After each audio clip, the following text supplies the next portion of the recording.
What's up? It's your boy Jones N Mann, and tonight we're jonesing on Jack Daniels 10.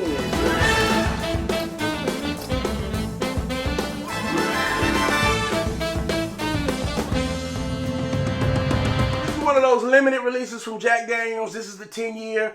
Honestly, I don't think Jack Daniels has done a lot of this age statement type bottles. I feel like there might have been one more in the past.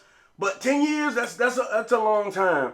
As you can see, I've kind of cracked into this, hit this pretty heavy already, which is kind of new and unusual. But I had a chance to grab the bottle, and I wanted to share it with friends. So I'm going to kind of go back and bring it and give it to you fresh, But this is a Jack Daniels 10. As far as anything special done in the process, it's still charcoal filtered. Everything is pretty much traditional Jack, with the exception of it is aged 10 years old. I was reading something, I saw something the other day, just basically said, oh, let's give it a little pop. One of the reasons Jack Daniels was able to do this is because of all the expansion that Jack Daniels has done in, trying to keep up with old number 7, but also trying to innovate and grow. You need space to do that. The bourbon boom is bananas right now at this point. And speaking of bananas, this is probably the first time where I really on the nose, you get banana, almost like a baked banana kind of bread. It fills the room. When we tasted this, I tasted it with some friends. We had it the first time, and we were kind of like, okay, getting a good feel for it. We let it sit for a day or so. When we went back and popped it, it was like somebody opened just a loaf of just regular old banana bread. I was like, I smell banana. Everybody was like, we smell banana. And literally, it's the Jack Daniels. Now, it seems like every time I pop Jack Daniels, I smell that banana. But we're not going to belabor this any longer. We're going to go ahead. This runs about $70 retail, but it is actually going for about at least $100, upwards of $200-300, just like anything I say. Same thing happened with this Eric Church edition. It went crazy because it's Jack Daniels. Jack Daniels is worldwide. It is 97 proof. Yep, 97. Yep, 97 proof. Let's give it a little swirl and a little taste.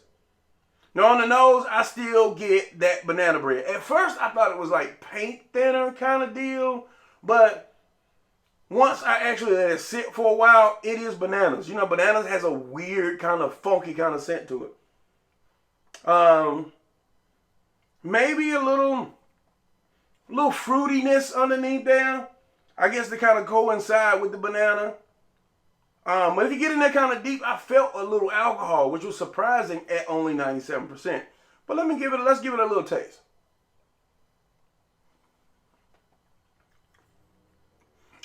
I mean, it's bold.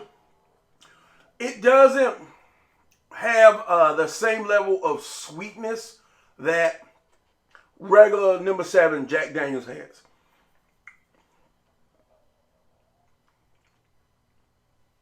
Has a lot more oak to it. Almost one might would say tobacco.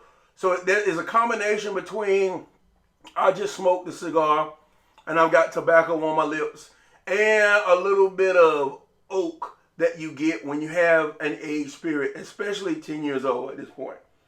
It's not a bad pour at all. I don't get any of the banana taste. I get it on the nose, but I don't get so much in the taste part.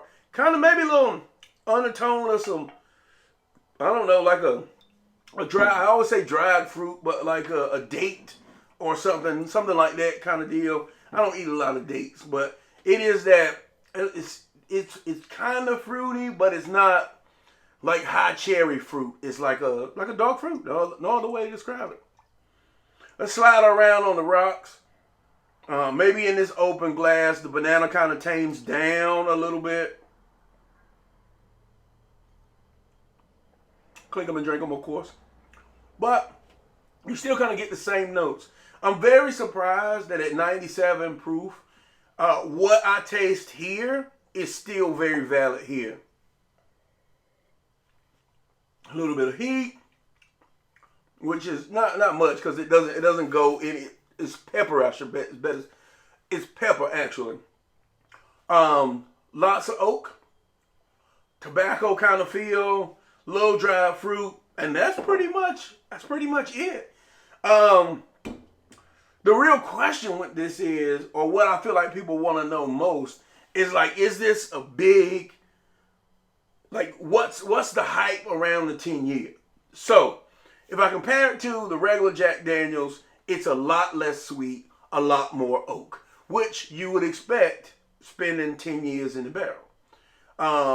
Secondly, how does it compare to, my mind goes to how does it compare to, like, not necessarily Eric Church single barrel, but one of the single barrels kind of deal. So if you're talking about just a regular single barrel, not a barrel proof, you get a couple of more points here. At $70, I'd say pick it up, but because you're gonna get similar profiles, but a little bit of difference, and it's a new bottle, and it's 10 years old. At $100, at $150, at $200, yeah, give me single barrel all day long. This is not a big enough standout. Spend the extra money to try and get it. Other than, hey, I just want one in my collection kind of deal.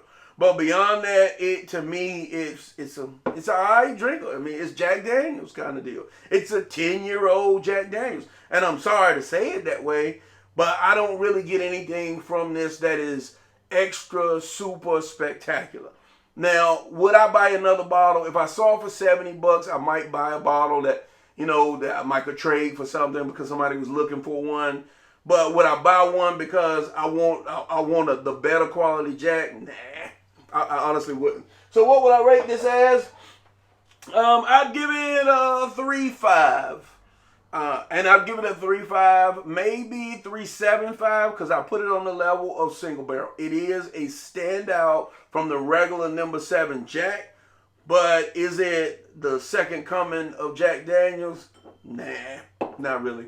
I mean, if you want one, try and hunt you one down, but I think if you spend over $70, $80, you're going to be disappointed. Just plain and simple.